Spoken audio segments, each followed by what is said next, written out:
Hola chicos, buenas noches.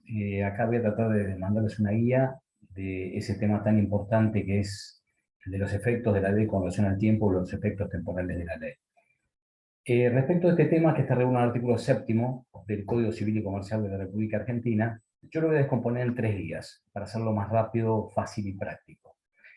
El primer video va a ser el de hoy, que es el efecto retroactivo y el principio de irretroactividad.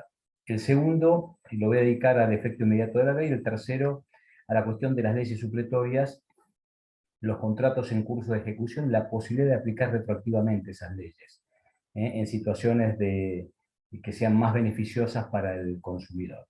Entonces, vamos a arrancar con el segundo párrafo del artículo séptimo actual, que es casi igual al segundo párrafo del artículo tercero del Código Civil y Comercial que se derogó en 2015. ¿Cuál es el título del tema de hoy? O es una especie de guía porque lo tiene en el material. Sería, ¿qué es el efecto retroactivo de la ley? ¿Y qué implica el principio de irretroactividad de la misma?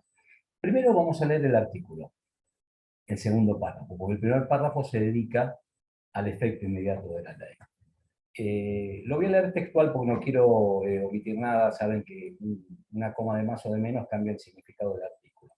Así que vamos al artículo séptimo, segundo párrafo, que dice así: las leyes no tienen efecto retroactivo, sean o no de orden público, excepto disposición en contrario. Decirles que de este texto se ha cambiado la palabrita excepto. El código anterior decía salvo disposición en contrario, en el segundo párrafo del artículo 3. La retroactividad, continúa el artículo, establecida por la ley, no puede afectar derechos amparados por garantías constitucionales. Muy bien. Aquí hay un principio básico que establece el código y que también reflejaba expresamente el viejo artículo tercero del Código de Vélez, con la reforma del año 68. Y es que las leyes no tienen efecto retroactivo como principio general. ¿Esto qué significa? Que el legislador cuenta dentro de sus facultades con la posibilidad de fijar o establecer leyes con efecto retroactivo. ¿Por qué en todos los códigos del siglo XIX, incluso los códigos actuales, se establece este principio de retroactividad? Si la idea, como proponen los autores, es que la ley llegue a la mayor cantidad de gente posible. Y entonces así tratan de esparcir la ley hacia el futuro y también hacia el pasado. Porque básicamente, para entender lo que es el efecto retroactivo, hay que tener en cuenta que la ley normalmente, ¿qué es lo que regula? ¿El futuro o el pasado? Y regula el futuro, todo lo que no ha sucedido todavía. ¿Y por qué como regla general no regula el pasado? Y porque sería peligrosísimo. Yo siempre comparo el efecto retroactivo con un ingeniero, no con un ingeniero, con un sujeto que experimenta con pociones mágicas y explosivas y que puede terminar ese experimento, la retroactividad de la ley, utilizada de manera indiscriminada en aniquilar derechos y garantías constitucionales. Básicamente, ¿por qué? Porque las personas cuando contratan, cuando se casan, cuando realizan determinados negocios jurídicos, lo hacen cumpliendo con las leyes que están vigentes en ese momento.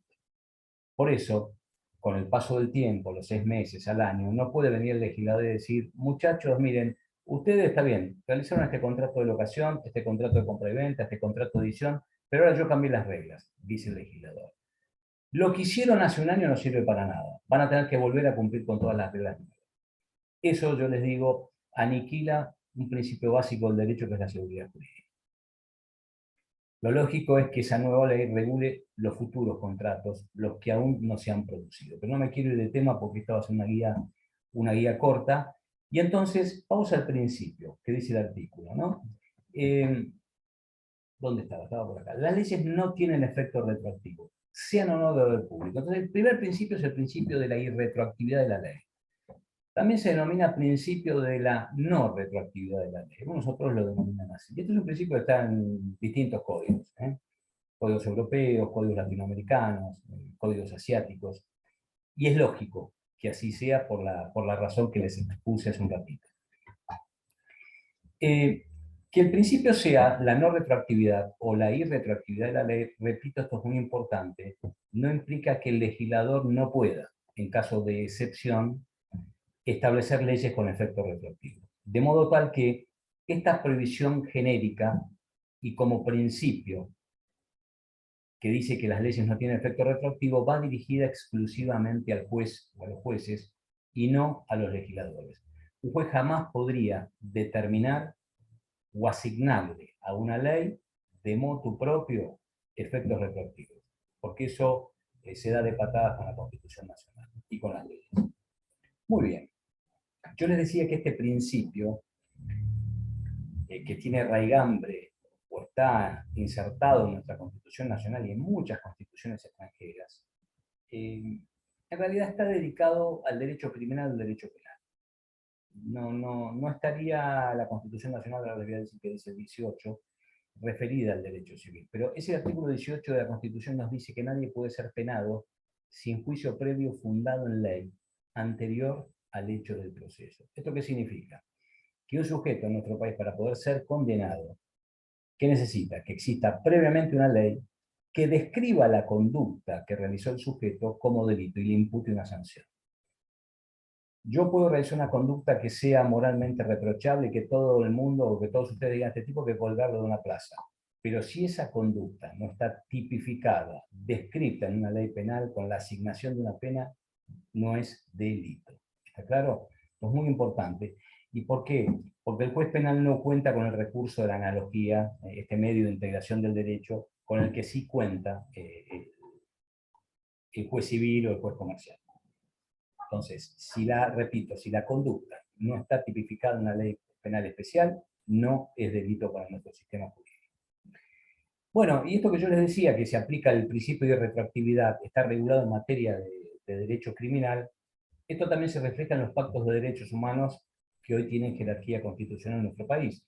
Por ejemplo, la Declaración Universal de Derechos Humanos. De todos modos, este principio de retroactividad de la ley penal, que es la regla general, está también en el artículo 2 del Código de Fondo del Código Penal, pero yo les quiero leer textualmente, a título de ejemplo, ¿no? Esto puede ser el Pacto de San José de Costa Rica, la Convención Americana, pero acá la primera convención emanada de las Naciones Unidas, que es la Declaración Universal de los Derechos Humanos, ¿no? Que en su artículo 11,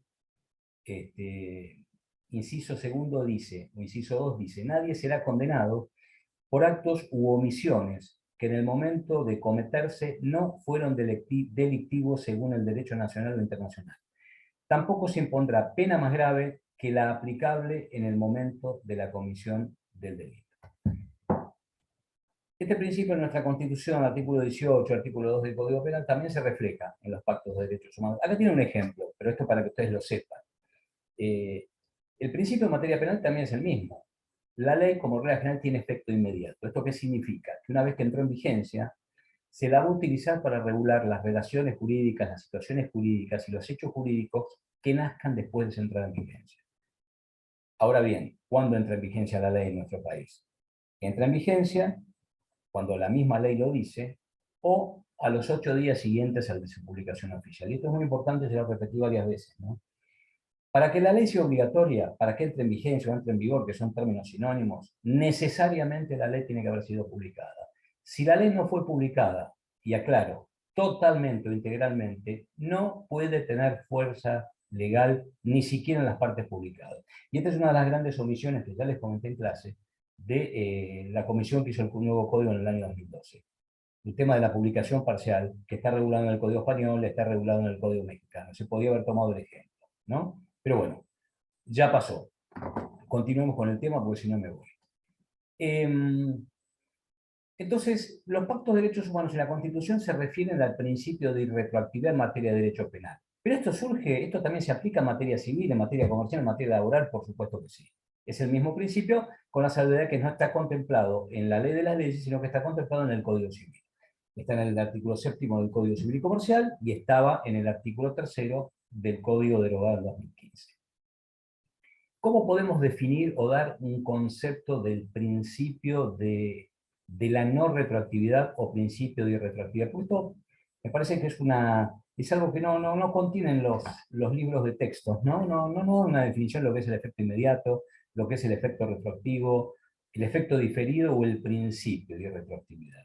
Entonces, podríamos decir que el principio de irretroactividad es, en primer lugar, una prohibición. ¿Una prohibición para quién? ¿Para los legisladores? No, para los jueces. ¿Por qué para los jueces? Porque nunca, repito lo que les dije, un juez puede asignarle una ley de efectos retroactivos. Por eso digo que el legislador no está atado por esta prohibición. Siempre el legislador, respetando derechos y garantías constitucionales, puede asignarle una ley efectos hacia el pasado, que eso es en definitiva lo que implica el efecto retroactivo. Entonces, como primera medida, el principio de retroactividad es una prohibición para los jueces. Pero ¿cómo lo podemos definir? De la siguiente manera: como prohibición, esa ley nueva no puede ser aplicada a hechos jurídicos, relaciones jurídicas o situaciones jurídicas que nacieron o se originaron durante la vigencia de la ley antigua. Tampoco esa ley nueva puede ser aplicada a las consecuencias o a los efectos jurídicos que en el pasado, que durante la vigencia de la ley antigua, han producido esas relaciones o situaciones jurídicas. Entonces, esto sería, en principio, una especie de concepto de lo que es el principio de la no retroactividad de la ley o la retroactividad de la ley, o la irretroactividad de la ley. Ahora, este es el principio. Y entonces, ¿qué sería la retroactividad de la ley? Que es la excepción en nuestro código y en todos los códigos civiles del mundo. ¿Cómo podríamos conceptualizar al efecto retroactivo? Si estamos tomando un café, una charla entre amigos, sencillo, yo les puedo decir: miren, chicos, el efecto retroactivo, chicos, o el que está mirando esto, y espero que les sirva a todos los que miren esto, ¿no? El tema del efecto retroactivo es uno de los temas más importantes del derecho. Más importantes, y además esto les va a tocar en todas las áreas del derecho. No es que lo ven en derecho civil y después no lo ven más. No, esto se aplica en todas las áreas del derecho, por eso les digo que siempre en clase es un tema que tienen que aprender muy bien. Y es bastante complicado. Entonces, si estamos tomando un café, yo les diría: miren, el efecto retroactivo implica cuando la ley, una vez que entró en vigencia, va a regular el pasado. Y alguno de ustedes estará pensando: bueno, ¿qué del pasado? Bueno, va a regular las relaciones jurídicas, es decir, los contratos, las situaciones jurídicas, la manera de estar que tiene un sujeto con una cosa. Por ejemplo, acá tengo mi lapicera, Parker. Bueno, ¿qué derecho tengo sobre ella? Tengo el derecho de propiedad, y acá hay una situación jurídica. O la manera de estar de un sujeto respecto de la sociedad, situación de casado, de soltero, divorciado, etcétera, etcétera, etcétera. Entonces, ese efecto retroactivo implica que la ley nueva va a regular el pasado. ¿Qué del pasado? Las relaciones jurídicas, las situaciones jurídicas y los hechos jurídicos que se han producido durante la vigencia de la ley antigua. Y vuelvo a remarcar esto: durante la vigencia de la ley antigua, las partes que realizaron contratos o se involucraron en situaciones jurídicas ya cumplieron con la normativa vigente en ese momento. Por eso, la ley nueva, que es aplicada con efecto retroactivo, tiene que ser utilizada con sumo cuidado, porque afecta y puede aniquilar derechos adquiridos y garantías constitucionales. El código, el artículo 7º nuestro, ¿no?, establece ese principio: no, la ley no tiene efecto retroactivo, sea o no de orden público. Y algún alumno me lo preguntó, ¿no?, por el grupo: ¿por qué esta referencia a la ley de orden público? Repito, ¿no?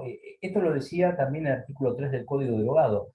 Las leyes no tienen efecto retroactivo, sean o no de orden público. ¿Cuál es la referencia al orden público actual? Pues está textual, segundo párrafo del artículo 7º, está igual, casi calcado del segundo párrafo del viejo artículo 3º del Código de Abogado. ¿Por qué esa referencia al orden público? Porque en el sistema del Código Civil de 1871, el de Vélez, el de Vélez Arfield, que es jurista excepcional, Vélez decía en el viejo artículo 3º: las leyes disponen para lo futuro, no tienen efecto retroactivo ni pueden afectar derechos ya adquiridos. Tres cosas fundamentales decía. Las leyes disponen para lo futuro, contemplaba el efecto inmediato, como lo tenemos hoy en el primer párrafo del artículo 7º. no tienen efecto retroactivo el principio de la no retroactividad o irretroactividad de la ley. Y por último, no podían afectar derechos ya adquiridos. Acá Vélez había seguido la tradición de aquella época, o una teoría que decía que la ley tenía efectos retroactivos cuando afectaba derechos adquiridos, y no tenía efectos retroactivos cuando afectaba o tocaba, si ustedes quieren, meras facultades o los denominados derechos en expectativa. Yo ya en clase le di varios ejemplos, por ejemplo, perdón por la redundancia, ¿no? El derecho a heredar o el derecho a ser mayor de edad, es un derecho que ya tenemos, que lo podemos ejercer, no, hay que cumplir con algunos requisitos o se tienen que dar algunas circunstancias que la ley requiere. Entonces, recién cuando se cumplen los extremos legales o los requisitos legales, ese derecho que estaba prendido con alfileres o con broches, bueno, pasa a estar definitivamente incorporado en el patrimonio del titular. Entonces Vélez, para identificar la ley retroactiva, él decía que la ley era retroactiva cuando afectaba de los derechos adquiridos. Siguiendo esa teoría, después está la teoría de Rouvier, Paul Rouvier, que escribió 2 obras, el francés que escribió 2 obras sobre el tema este, y puso el acento en las relaciones y situaciones jurídicas. Bueno, es lo que contiene hoy el primer párrafo del artículo 7º del Código Civil y Comercial y viejo artículo 3 del Código Derogado con la reforma del año 1968. Pero, vuelvo al tema del orden público. ¿Por qué el artículo 7º actual habla del orden público? Porque en el sistema de Vélez, si bien el principio era el de la irretroactividad de la ley o la no retroactividad de la ley, había 2 casos donde la ley sí podía ser retroactiva. El primero era el viejo artículo 4, que hablaba de las leyes interpretativas o aclaratorias, que nada tienen que ver con las leyes supletorias, que también se llaman interpretativas.